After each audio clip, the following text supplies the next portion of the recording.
Assalamualaikum dan selamat malam teman-teman semua dan Pak Sparta. Kami dari kelompok 5 yang beranggotakan saya sendiri Nadia Nabila dengan NIM 2020 1211065 dan Askia Rifda Aulia dengan NIM 2020 1211055 akan menjelaskan risiko institusi keuangan. Untuk bagian introduction akan dijelaskan oleh Askia Rifdah Aulia. Introduction. Tujuan utama manajemen FI adalah untuk meningkatkan keuntungan FI bagi pemiliknya. Namun, hal ini sering datang dengan biaya peningkatan risiko. Bab ini mengulas berbagai risiko yang dihadapi LK. Ada risiko suku bunga, risiko kredit, risiko likuiditas, risiko valuta asing, risiko negara, risiko pasar, risiko di luar neraca, risiko teknologi dan operasional, serta risiko kebangkrutan.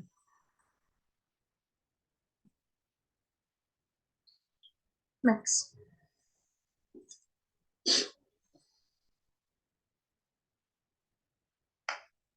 Yang pertama itu risiko suku bunga. Transformasi aset melibatkan FI membeli sekuritas atau aset utama dan menerbitkan sekuritas atau kewajiban sekunder untuk mendanai pembelian aset. Sekuritas primer yang dibeli oleh LK seringkali memiliki karakteristik maturitas dan likuiditas yang berbeda dengan dari sekuritas sekunder yang dijual oleh LK. Dalam ketidaksesuaian jatuh tempo aset dan liabilitas sebagai bagian dari fungsi transformasi aset mereka. LK berpotensi resiko suku bunga. Next.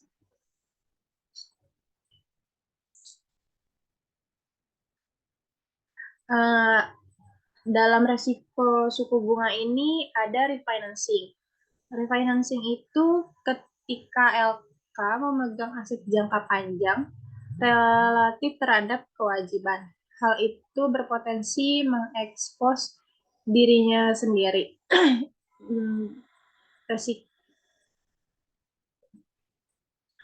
Dan inilah yang disebut resiko pembiayaan kembali.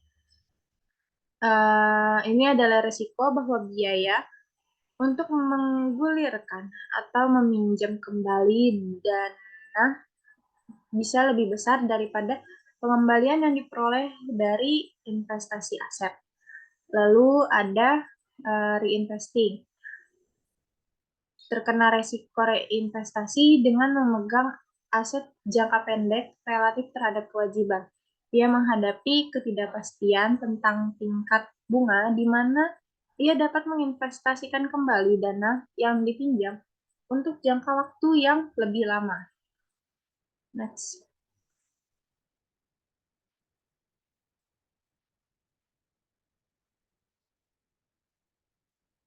Selain potensi risiko refinancing atau reinvestasi yang terjadi saat suku bunga berubah, LK menghadapi nilai pasar risiko juga. Perlu diingat bahwa nilai pasar aset atau liabilitas secara konseptual sama dengan nilai sekarang arus kas saat ini dan masa depan dari aset atau liabilitas tersebut. Oleh karena itu, kenaikan suku bunga meningkatkan risiko diskonto atas arus kas tersebut dan mengurangi nilai pasar aset atau liabilitas tersebut.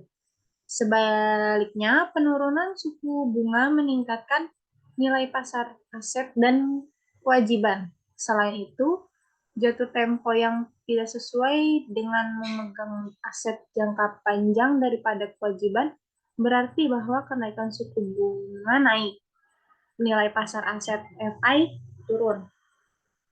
Next. Jika memiliki aset dan liabilitas dengan jatuh tempo yang tidak sesuai, membuat LK menghadapi resiko reinvestasi atau pembiayaan kembali dan nilai pasar.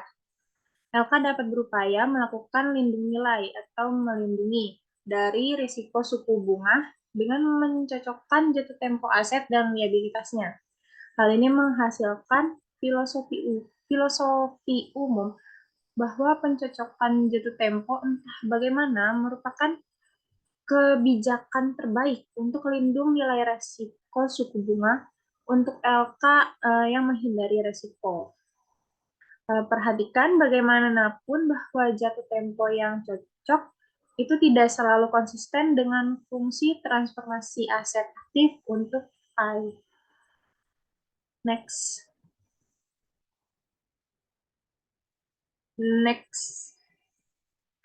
Artinya, LK tidak dapat menjadi pengubah aset dan pencocokkan atau lindung nilai neraca secara langsung pada saat yang bersamaan. Sementara mengurangi paparan risiko suku bunga, jatuh tempo yang sesuai juga dapat mengurangi profitabilitas LK karena pengembalian dari bertindak sebagai transformator aset penanggung risiko khusus berkurang. Akibatnya, beberapa LK lebih menekankan ketidakcocokan maturitas aset liabilitas daripada yang lainnya. Next. Yang kedua ada resiko kredit. Resiko kredit ini timbul karena kemungkinan bahwa arus kas yang dijanjikan atas klaim keuangan yang dipegang oleh LK seperti pinjaman atau obligasi tidak akan dibayar penuh. Hampir semua jenis LK menghadapi resiko ini. Namun secara umum, LK yang memberikan pinjaman atau membeli obligasi dengan jatuh tempo yang panjang lebih terekspos dibanding dengan LK yang memberikan pinjaman atau membeli obligasi dengan jatuh tempo yang lebih pendek.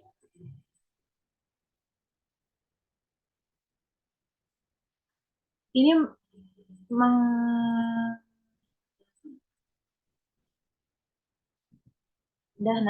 ini mengasumsikan bahwa lembaga keuangan dapat secara langsung mengontrol jatuh tempo aset dan liabilitas mereka. Saat suku bunga turun, banyak peminjam hipotek berusaha untuk membayar di muka pinjaman yang ada di mereka dan membiayai kembali dengan tarif yang lebih rendah. Risiko pembayaran di muka ini, yaitu yang terkait langsung dengan pergerakan suku bunga, dapat dilihat sebagai risiko terkait suku bunga lebih lanjut. Next.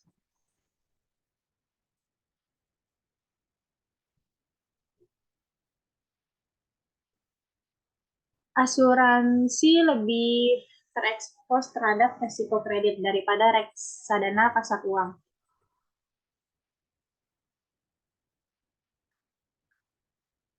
Dan asuransi properti kecelakaan. Jika pokok dari semua klaim keuangan yang dipegang oleh lembaga keuangan dibayar penuh pada saat jatuh tempo dan pembayaran bunga dilakukan pada tanggal yang dijanjikan, lembaga keuangan akan selalu menerima kembali pokok pinjaman ditambah pengembalian bunga. Artinya mereka tidak akan menghadapi risiko kredit. Namun, jika peminjam gagal bayar, pokok pinjaman dan pembayaran bunga yang diharapkan akan diterima berada dalam risiko. Next.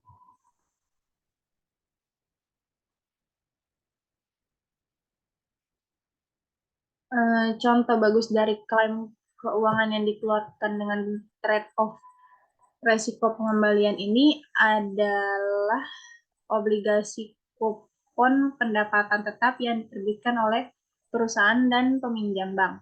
Lembaga keuangan yang memegang klaim ini sebagai aset mendapatkan kupon obligasi atau bunga yang dijanjikan atas pinjaman jika tidak terjadi gagal bayar peminjam.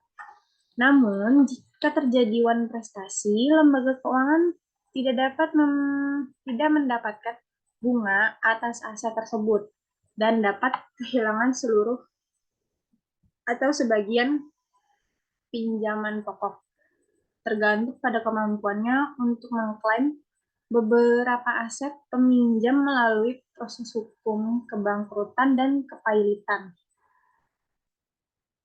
Next.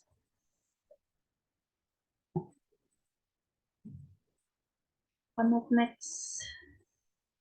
Yang ketiga ada resiko likuiditas. Resiko likuiditas ini muncul ketika pemegang kewajiban LK seperti deposan, atau pemegang polis asuransi meminta uang tunai segera untuk klaim keuangan yang mereka miliki dengan LK, atau ketika pemegang komitmen pinjaman di luar neraca tiba-tiba menggunakan hak mereka untuk meminjam, dalam hal ini menurunkan komitmen pinjaman mereka.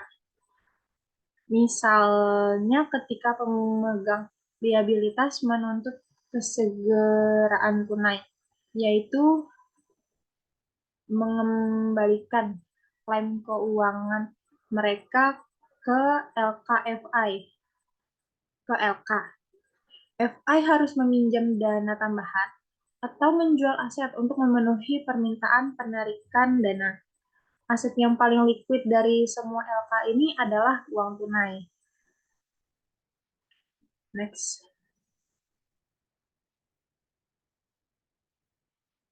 Ada kalanya LK menghadapi krisis likuiditas karena kurangnya kepercayaan oleh pemegang kewajiban di FI atau kebutuhan uang tunai yang tidak terduga. Pemegang kewajiban mungkin menuntut lebih besar penarikan dari biasanya. Ketika semua atau banyak LK menghadapi permintaan uang tunai yang sangat besar, biaya dana tambahan yang dibeli atau dipinjam meningkat dan pasokan dana tersebut menjadi terbatas. Konsekuensinya, LK mungkin harus menjual beberapa asetnya yang kurang liquid untuk memenuhi permintaan penarikan pemegang liabilitas. Hal ini menghasilkan resiko likuiditas yang lebih serius, terutama karena beberapa aset dengan pasar tipis menghasilkan harga yang lebih rendah saat penjualan aset dilakukan segera dibandingkan saat FI memiliki lebih banyak waktu untuk menegosiasikan penjualan aset.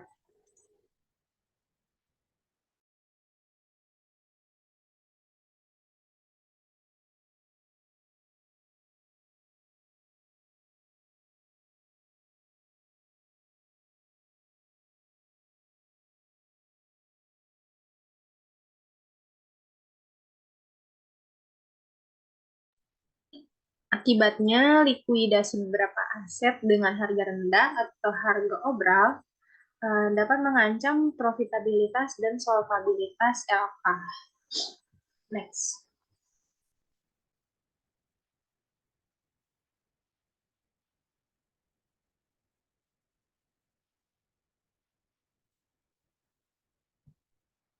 Next.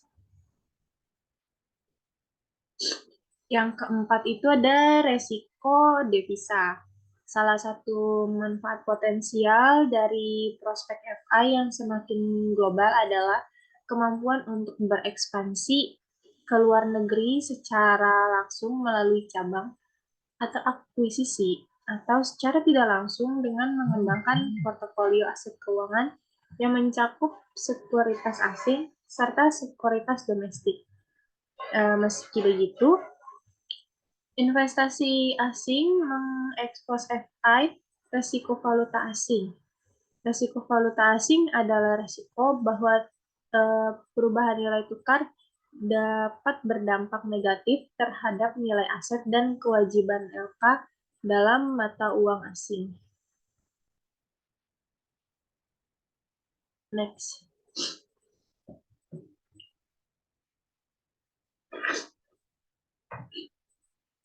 Untuk memahami bagaimana resiko valuta asing muncul, misalkan FI Amerika Serikat memberikan pinjaman kepada perusahaan Inggris dalam pound sterling.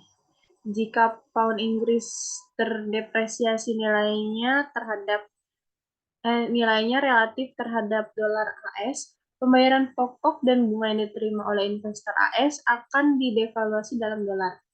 Memang jika pound Inggris jatuh cukup jauh selama periode investasi, ketika arus kas dikonversi kembali menjadi dolar, pengembalian keseluruhan bisa menjadi negatif, yaitu pada konversi pokok dan pembayaran bunga dari pound menjadi dolar. Kerugian selisih kurs dapat mengimbangi nilai yang dijanjikan dari pembayaran bunga mata uang lokal dengan nilai tukar awal di mana investasi terjadi. Secara umum, LK dapat memiliki aset dalam mata uang asing dan atau menerbitkan kewajiban luar negeri. Next. Yang kelima ada resiko negara atau kedaulatan.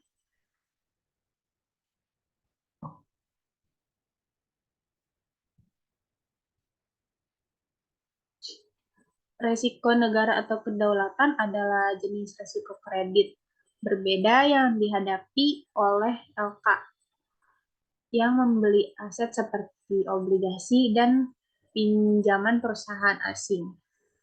Misalnya ketika sebuah perusahaan domestik tidak mampu atau tidak mau membayar pinjaman, LK biasanya meminta bantuan pengadilan kebangkrutan domestik dan akhirnya dapat menutup setidaknya sebagian dari investasi awalnya ketika aset perusahaan yang gagal dilikuidasi atau direstrukturisasi. Sebagai perbandingan, perusahaan asing mungkin tidak dapat membayar kembali pokok atau bunga pinjaman, bahkan jika menginginkannya. Paling umum, pemerintah negara, tempat korporasi berkantor pusat, mungkin melarang atau membatasi pembayaran utang karena kekurangan mata uang asing dan alasan politik yang merugikan. Next.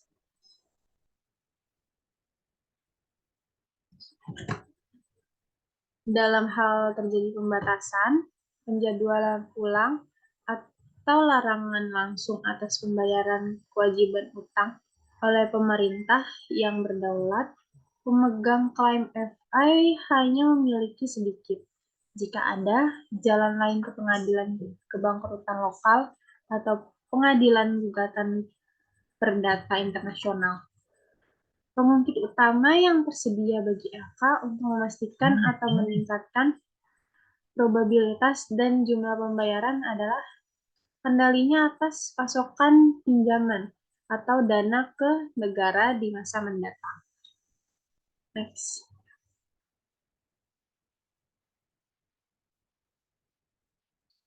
Resiko yang keenam ini resiko pasar. Resiko pasar muncul ketika LK secara aktif memperdagangkan aset dan liabilitas dan derivatif daripada menahannya untuk tujuan investasi, pendanaan, atau lindung nilai jangka panjang. Risiko pasar terkait erat dengan risiko suku bunga, risiko kredit, dan risiko valuta asing. Karena risiko ini meningkat atau menurun, keseluruhan risiko FI terpengaruh. Namun, risiko pasar menambah dimensi lain yang dihasilkan dari aktivitas perdagangannya. Risiko pasar adalah risiko tambahan yang ditimbulkan oleh FI ketika suku bunga, valuta asing, dan risiko kredit digabungkan dengan strategi perdagangan aktif, terutama yang melibatkan cakrawala perdagangan pendek seperti sehari. Next. Next. Secara konseptual, portofolio perdagangan FI dapat dibedakan dari portofolio investasinya berdasarkan cakrawala waktu dan likuiditas pasar sekunder. Portofolio perdagangan berisi aset, kewajiban, dan kontrak derivatif yang dapat dibeli atau dijual dengan cepat di pasar keuangan yang terorganisir. Portofolio investasi atau dalam kasus bank yang disebut banking book berisi aset dan kewajiban yang relatif tidak likuid dan ditahan untuk periode kepemilikan yang lebih lama. Next.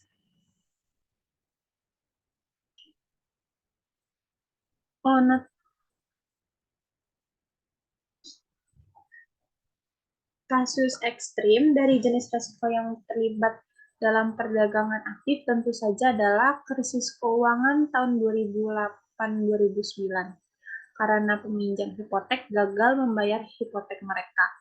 Lembaga keuangan yang memegang hipotek dan sekuritas yang didukung hipotek ini mulai mengumumkan kerugian besar pada mereka.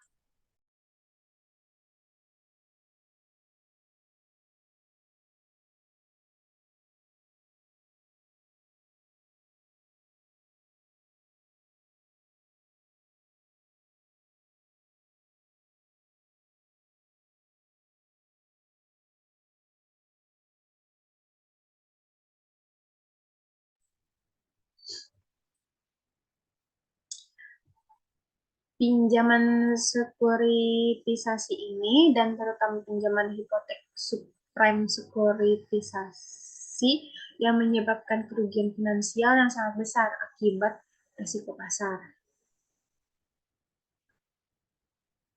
Bank investasi dan perusahaan sekuritas adalah pembeli utama pencetus hipotek di awal tahun 2000-an yang memungkinkan mereka meningkatkan bisnis pengemasan pinjaman sebagai sekuritas.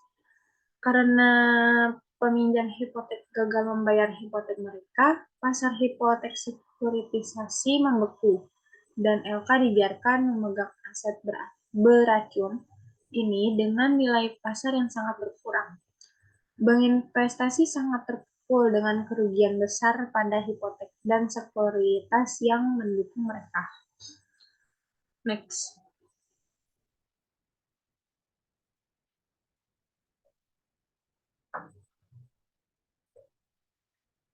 Krisis pasar keuangan mengilustrasikan bahwa pasar atau perdagangan resiko hadir setiap kali FI mengambil posisi panjang untuk beli atau jual terbuka atau tidak terlindungi dalam obligasi, ekuitas, valuta asing, dan produk derivatif, dan harga berubah ke arah tertentu, berlawanan dengan yang diharapkan.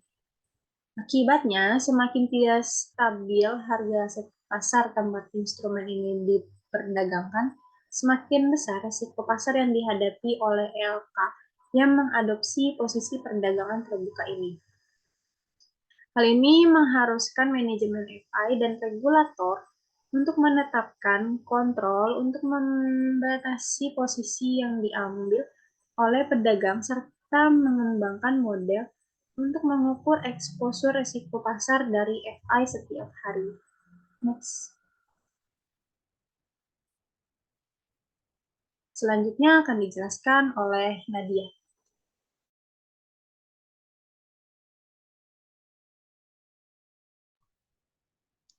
Selanjutnya, ada risiko luar neraca. Salah satu tren yang paling mencolok bagi banyak lembaga keuangan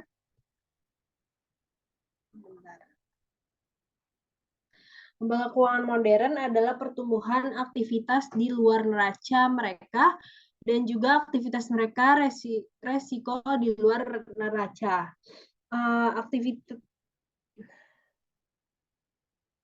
Sementara semua lembaga keuangan sampai batas tertentu terlibat dalam aktivitas off-balance sheet.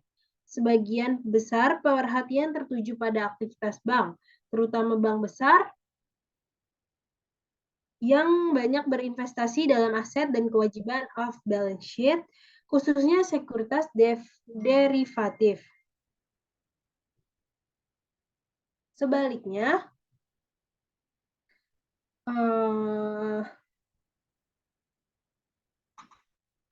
Sebaliknya, aktivitas di luar neraca kurang menjadi perhatian lembaga penyimpanan yang lebih kecil dan banyak perusahaan asuransi yang memiliki sekuritas di luar neraca yang relatif sedikit. Aktivitas di luar neraca kurang menjadi perhatian lembaga penyimpanan yang lebih kecil dan banyak perusahaan asuransi yang memiliki sekuritas di luar neraca yang relatif sedikit. Aktivitas di luar neraca menurut definisi tidak muncul di neraca lembaga keuangan saat ini karena tidak melibatkan primer. Saat ini mengklaim aset atau penerbitan sekunder saat ini tuntutan atau kewajiban. Sebaliknya, aktivitas di luar neraca mempengaruhi masa depan daripada membentuk neraca lembaga keuangan saat ini. Mereka melibatkan penciptaan aset dan kewajiban kontingensi yang menimbulkan penempatan potensial atau masa depan mereka di neraca. Dengan demikian, mereka memiliki dampak langsung pada profitabilitas dan kinerja lembaga keuangan di masa depan. Contoh yang baik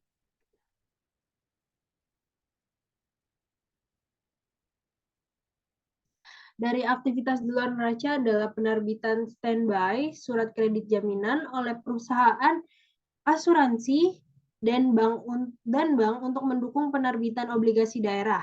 Banyak pemerintah negara bagian dan lokal tidak dapat menerbitkan sekuritas tersebut tanpa bank atau perusahaan asuransi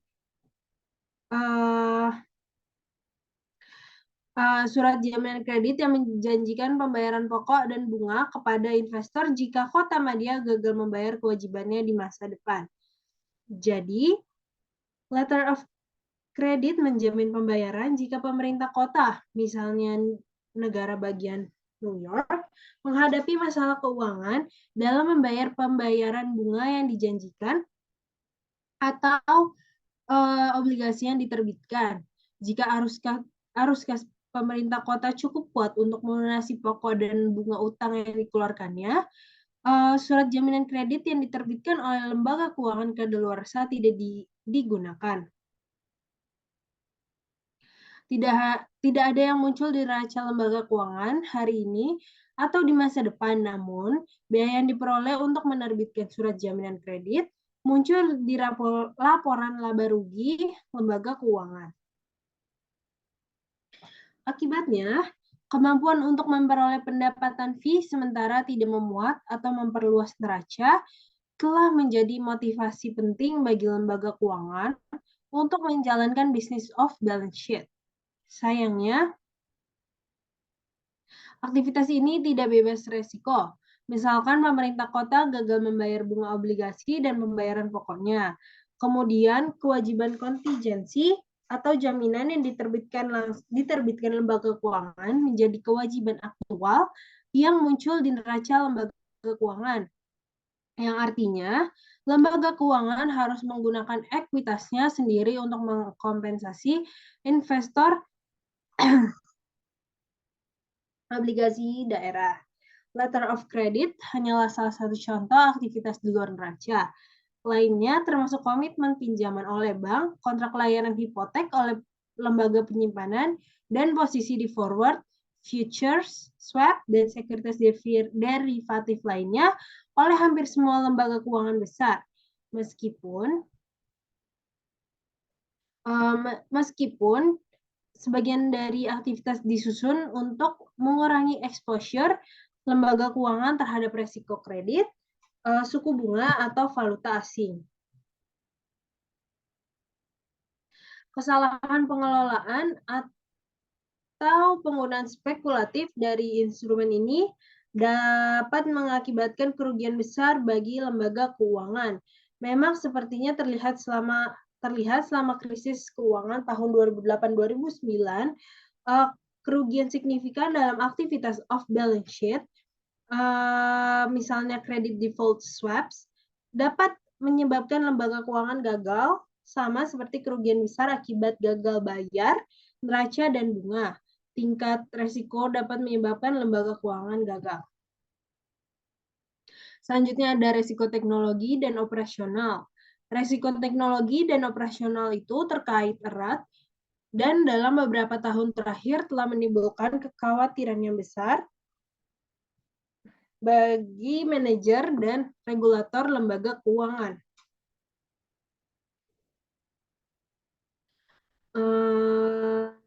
Bank for International Settlements atau BIS, organisasi utama bank sentral di ekonomi utama dunia, mendefinisikan resiko operasional termasuk resiko teknologi sebagai resiko kerugian yang diakibatkan oleh proses-proses orang dan sistem internal yang tidak memadai atau gagal atau dari peristiwa eksternal.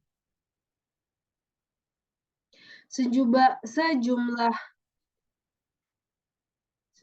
lembaga keuangan menambahkan resiko reputasi dan resiko strategis, misalnya karena kegagalan merger sebagai bagian dari definisi resiko operasional yang lebih luas.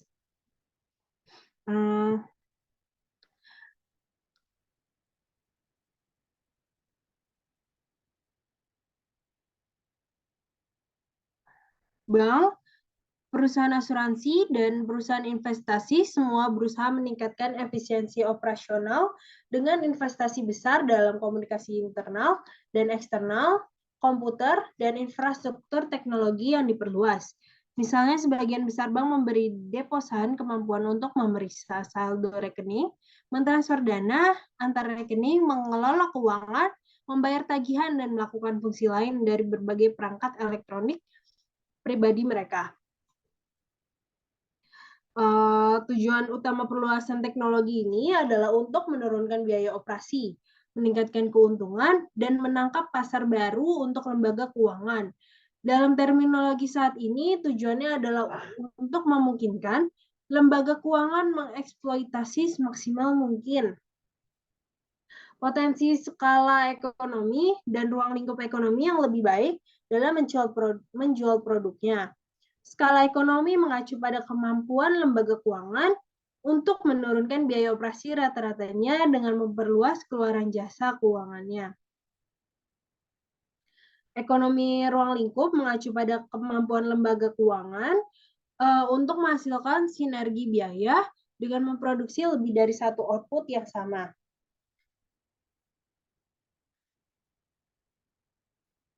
Misalnya, lembaga keuangan dapat menggunakan informasi yang sama tentang kualitas pelanggan yang disimpan di komputer untuk memperluas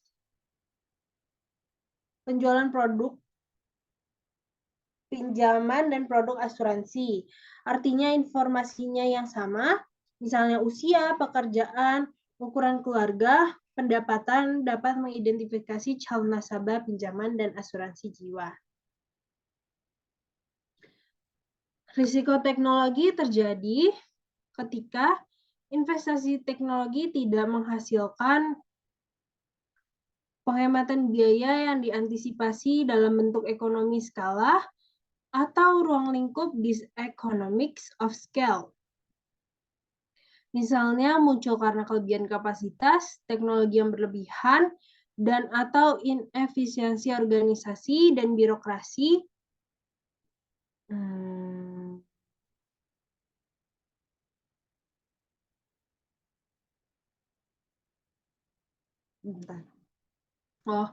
Informasi yang menjadi lebih buruk ketika lembaga keuangan bertambah besar. Diseconomies of scope muncul ketika lembaga keuangan gagal menghasilkan sinergi yang dirasakan atau penghematan biaya melalui investasi teknologi baru yang besar. Kami menjelaskan pengukuran dan bukti skala dan ruang lingkup ekonomi dalam lembaga keuangan. Risiko teknologi dapat mengakibatkan kerugian besar dalam efisiensi persaingan lembaga keuangan dan pada akhirnya kegagalan jangka panjangnya. Demikian pula keuntungan dari investasi teknologi dapat menghasilkan kinerja yang lebih unggul dari pesaing lembaga keuangan, serta memungkinkan untuk mengembangkan produk baru dan inovatif. Resiko operasional, sebagian terkait dengan resiko teknologi dan dapat muncul setiap kali kegagalan fungsi teknologi yang ada atau sistem mendukung back office rusak.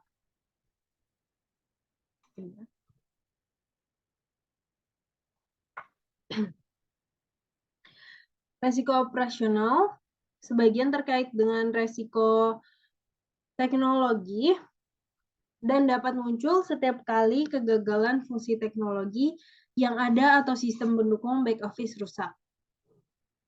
Misalnya pencurian nomor kartu kredit terbesar yang diketahui ditemukan pada tahun 2009 ketika selama periode 2 tahun sebanyak 130 juta nomor kartu kredit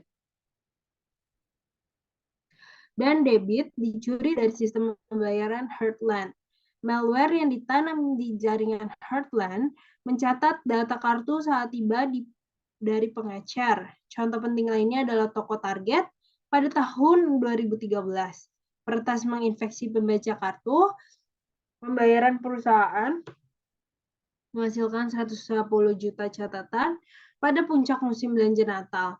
Meskipun kerusakan komputer seperti itu jarang terjadi, kejadiannya dapat menyebabkan dislokasi besar pada lembaga keuangan yang terlibat dan berpotensi mengganggu sistem keuangan secara umum. Selanjutnya ada resiko kepastian.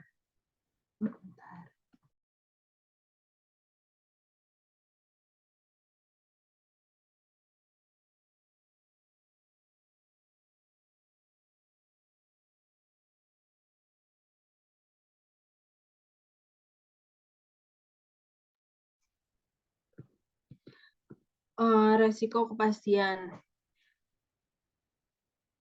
Resiko kebangkrutan adalah konsekuensi atau hasil dari satu atau lebih resiko yang dijelaskan di atas. Resiko suku bunga, kredit, likuiditas, valuta asing, kedaulatan, pasar, off balance sheet, dan teknologi.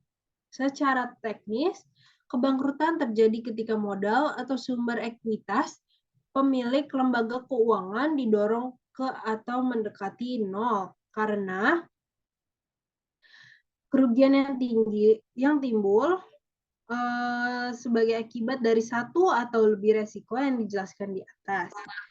Pertimbangan kasus Washington Mutual atau WAMU yang mengalami kerugian besar dari kepemilikannya di dalam dan di luar neraca selama krisis keuangan. Contohnya itu, pada awal September 2008, modal pasar WAMU hanya bernilai 3,5 miliar dolar, turun dari 43 miliar dolar pada akhir tahun 2006. Pada bulan September 2008, bank tersebut diambil alih oleh FDIC dan dijual ke JP Morgan Chase. Sebaliknya, pada Maret 2009, harga saham Citigroup turun hingga di bawah $1 per lembar, dan banyak bank yang terpengaruh dan bank yang pernah terbesar di Amerika Serikat ini masih bangkrut. Membuktikan bahwa beberapa bank terlalu besar untuk gagal, Citigroup menerima jaminan pemerintah yang substansial terhadap kerugian hingga 306 miliar dolar dan suntikan uang tunai sebesar 20 miliar dolar untuk mencegah kegagalan. Memang antara Oktober 2008 dan Desember 2009, lebih dari 700 bank telah menerima total 205 miliar dolar dana pemerintahan federal atau melalui program pembelian modal dalam upaya menopang modal dan mendukung pinjaman. Secara umum, semakin banyak modal ekuitas untuk meminjam dana yang dimiliki lembaga keuangan, yaitu semakin rendah leverage-nya, semakin mampu menahan kerugian, baik karena perubahan suku bunga yang merugikan, kerugian kredit yang tidak terduga, atau alasan lainnya. Oleh karena itu, baik manajemen maupun regulator lembaga keuangan ini berfokus pada permodalan dan kecukupan lembaga keuangan sebagai ukuran utama kemampuannya untuk tetap mampu membayar dan tumbuh dalam menghadapi banyak exposure resiko. Masalah tingkat modal yang memadai untuk mengelola exposure resiko lembaga keuangan secara keseluruhan.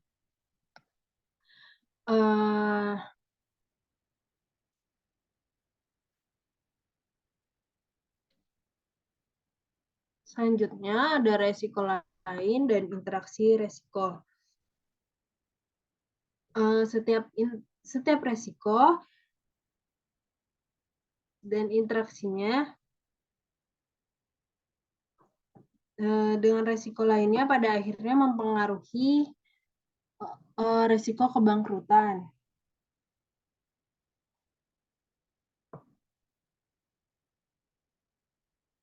Demikian pula, perubahan nilai tukar mata uang asing dan perubahan suku bunga juga sangat berkorelasi.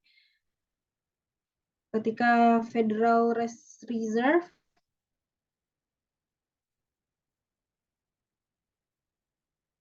mengubah suku bunga utama seperti suku bunga dana Fed melalui tindakan kebijakan moneternya, nilai tukar juga cenderung berubah.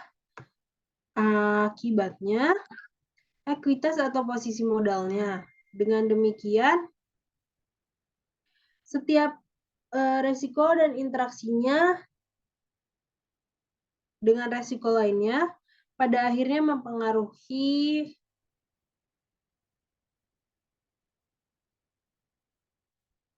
resiko kebangkrutan.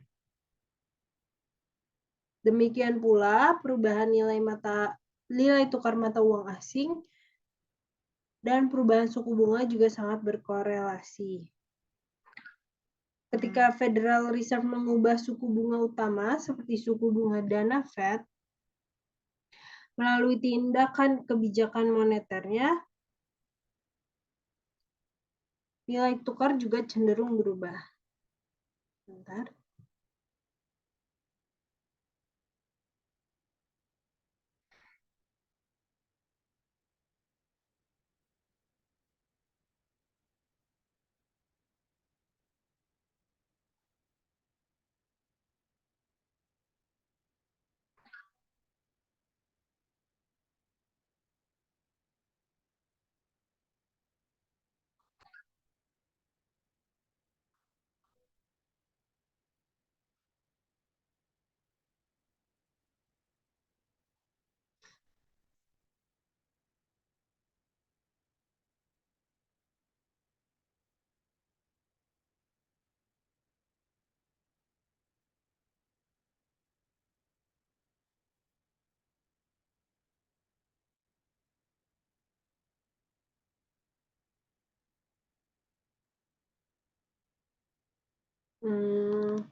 Oke, saya lanjutkan. Mungkin saya ulangi dari awal, yaitu ketika Federal Reserve mengubah suku bunga utama seperti suku bunga dana Fed melalui tindakan kebijakan moneternya, nilai tukar juga cenderung berubah. Berbagai resiko lainnya seringkali lebih bersifat diskret atau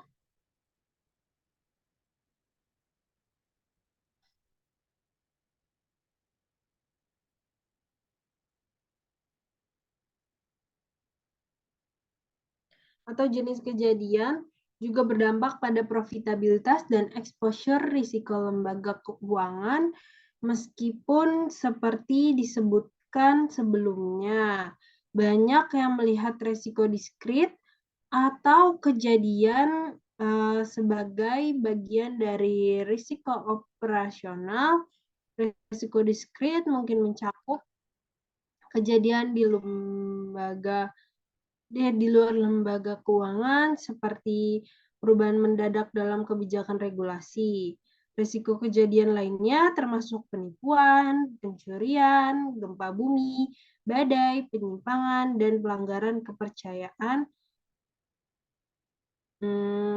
fidusia. Semua ini pada akhirnya dapat menyebabkan lembaga keuangan gagal atau rusak parah. Sekian presentasi dari kelompok kami. Apakah ada tambahan dari Askia? Cukup, Nat. Mungkin aku bisa menambahkan sedikit tentang credit risk. Aku mau nambahin itu, resiko kredit itu, bentar.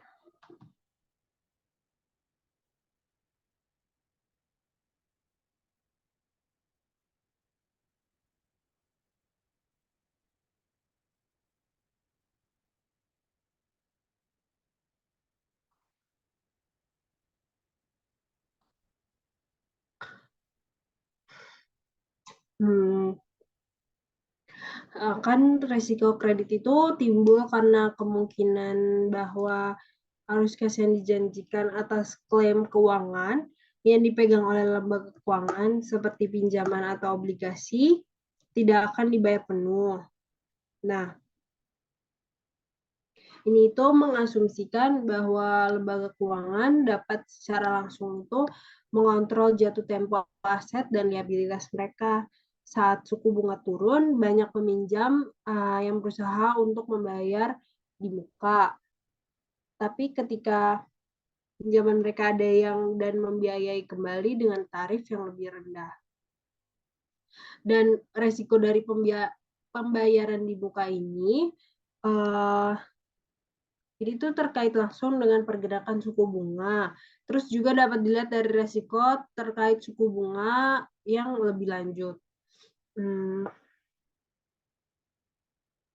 Terus asuransi keuangan terhadap resiko kredit daripada reksadana pasar uang dan asuransi properti kecelakaan.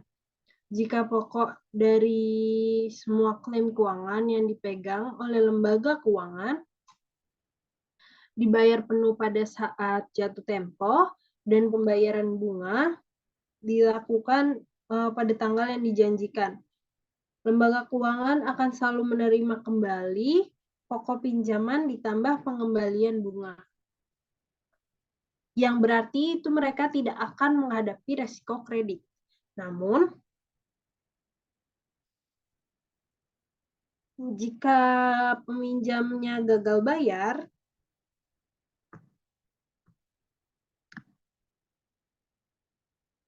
pokok pinjaman dan pembayaran bunga yang diharapkan akan diterima berada dalam resiko. Akibatnya, banyak klaim finansial yang dikeluarkan oleh perusahaan dan dipegang oleh lembaga keuangan menjanjikan pengembalian terbalik yang terbatas atau tetap atau pembayaran pokok dan bunga kepada pemberian pinjaman dengan probabilitas tinggi dan resiko penurunan yang besar. Dan dengan probabilitas yang jauh lebih kecil. Contohnya itu, contoh bagus dari klaim keuangan yang dikeluarkan dengan trade-off.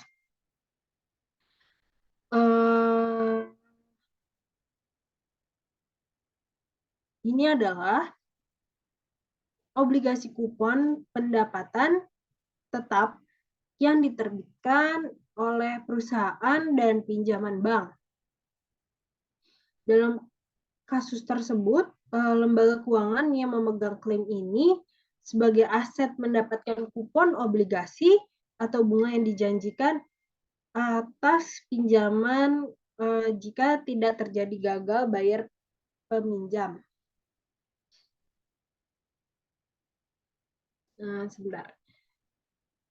Namun, jika terjadi wan prestasi, lembaga keuangan itu tidak mendapatkan bunga atas aset tersebut dan dapat kehilangan seluruh atau sebagian pinjaman pokok tergantung pada kemampuan untuk mengklaim beberapa aset peminjam melalui proses hukum kebangkrutan dan kepahilitan.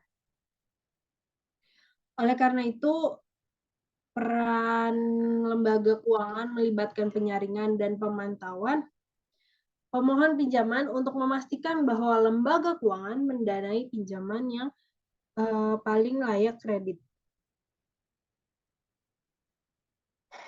Tagihan kartu kredit oleh bank komersial terus meningkat dari pertengahan 1980-an hingga 1993 dan lagi dari tahun 1995 hingga awal 1998.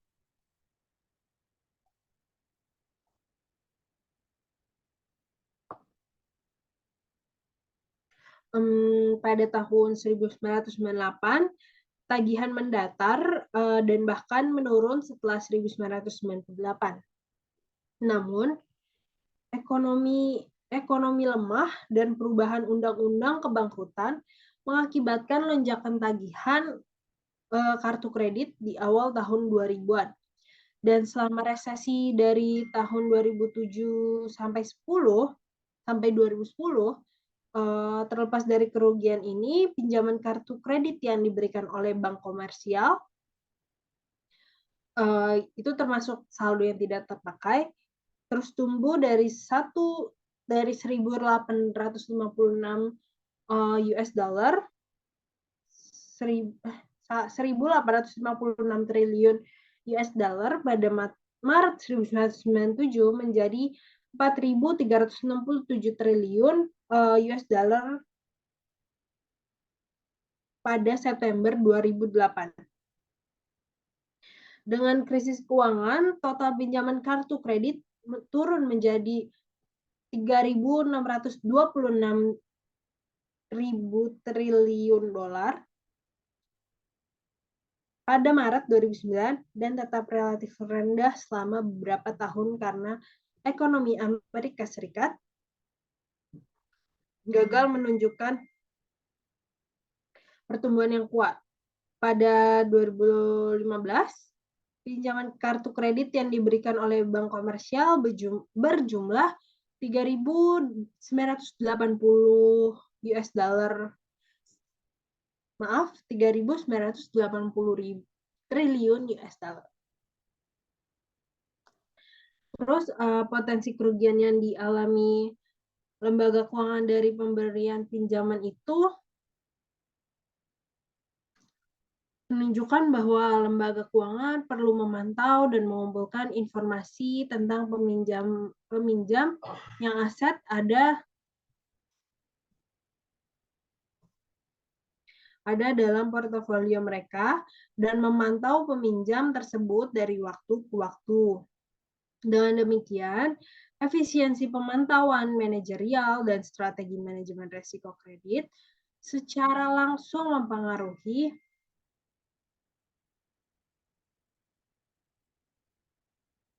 tingkat pengembalian dan risiko portofolio pinjaman. Selain itu, salah satu keuntungan yang dimiliki LK dibandingkan investor rumah tangga individu adalah kemampuan untuk mendiversifikasi beberapa risiko kredit dari satu aset dengan memanfaatkan hukum angka besar dalam portofolio investasi aset mereka. Diversifikasi lintas aset seperti pinjaman yang terkena risiko kredit mengurangi keseluruhan risiko kredit dalam portofolio aset dan dengan demikian meningkatkan kemungkinan pelunasan sebagian atau seluruh pokok dan atau bunga. Terus lembaga keuangan, sebentar.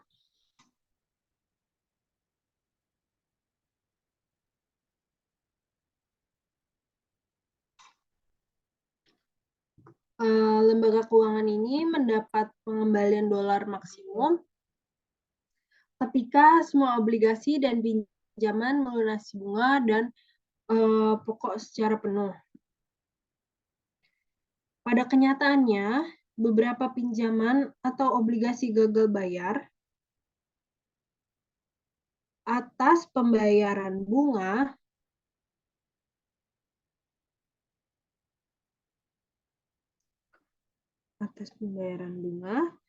pembayaran pokok, atau keduanya, yaitu pembayaran bunga dan pembayaran pokok.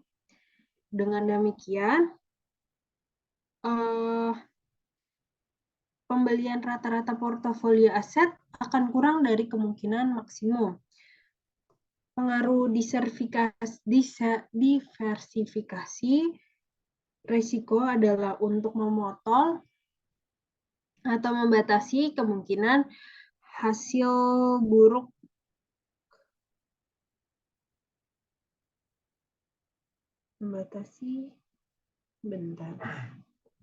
hasil buruk dalam portofolio yang akibatnya itu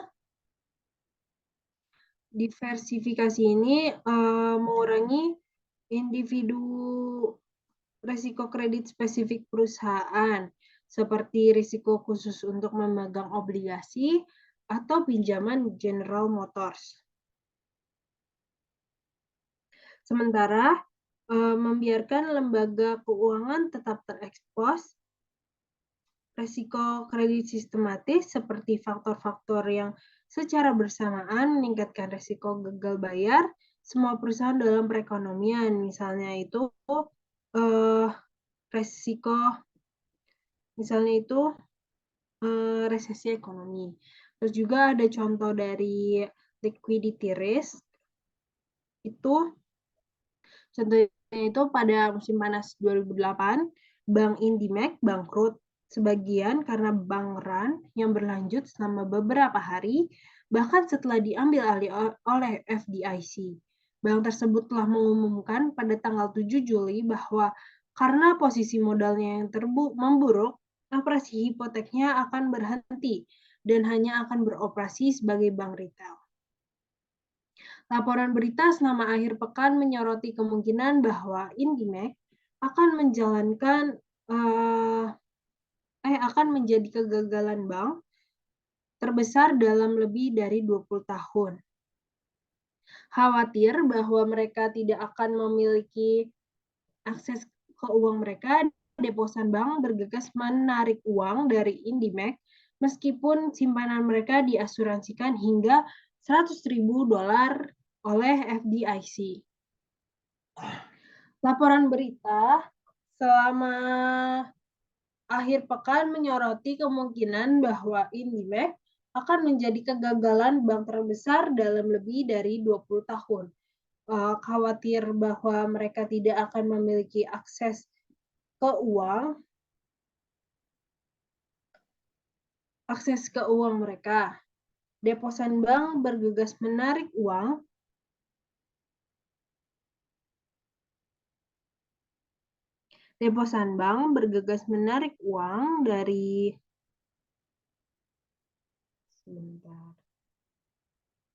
dari Indymac meskipun simpanan mereka diasuransikan hingga $100.000 oleh FDIC.